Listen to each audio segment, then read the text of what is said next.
There are a ton of MLS players who are listed on their respective 40-man preliminary rosters, but it's time to look to see who's going to make the 23 for their nation's team in Copa America. And for that, we bring in Matt Doyle, the armchair analyst. Matt, let's start with one of the hottest players in MLS right now, GIOVANI dos Santos. 4 goals in his last 3 games for LA Galaxy. He's on the 40-man roster for Mexico. What are the chances he gets to the 23?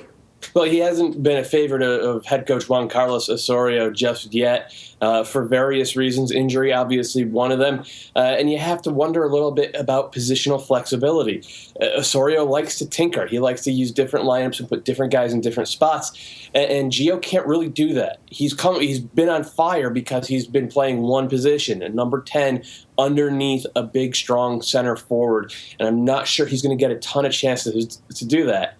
That said, Russ, he's really, really good at that spot, as we've been seeing. And so it might be a good club to have in the bag for Osorio. But Gio's going to have to go to camp, and he's going to have to show it. He's going to have to outplay some really talented guys. All right, how about a guy who's been praised for his versatility? Carlos GRUEZO, young DP for FC Dallas. He was the second youngest player to start a World Cup game in Brazil 2014.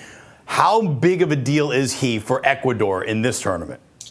Well, I think they hope he'll become a bigger deal, right? This is a guy, as you said, has a little bit of World Cup experience, 10 caps, just 20 years old, but he's kind of fallen down the pecking order a little bit over the last year and a half or so. It's another situation like Gio dos Santos. If he's going to be there this summer, he is going to have to go to camp, and he is going to have to outplay some very talented players. He's not a lock by any means. Gio dos Santos, GRUEZO, young guys. Kaká, not so young anymore, but my goodness, the resume on this guy. But many thought his international career could be over with Brazil, but here he is, still plugging along, one of the better players in MLS, still for Orlando City. How about Kaká for Brazil at Copa America?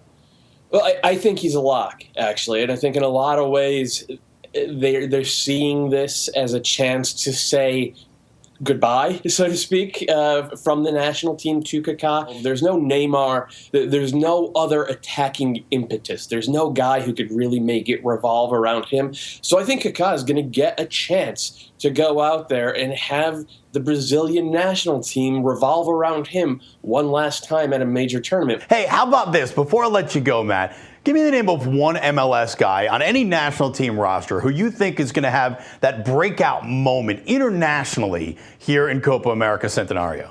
Well, I think it's the guy who's currently breaking out in MLS nationally, and that's Andre Blake, the goalkeeper for Philadelphia Union and Jamaica. I think he has been arguably the best keeper in the league so far this year, and I think he is going to be the number 1 for Jamaica, and he has the ability to win a game, or at least win a point single-handedly.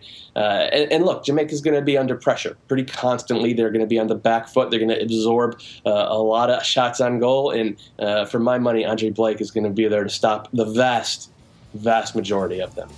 And that's going to do it for this edition of Club and Country. Thanks so much for watching. We'll see you guys next Wednesday here on MLSsoccer.com.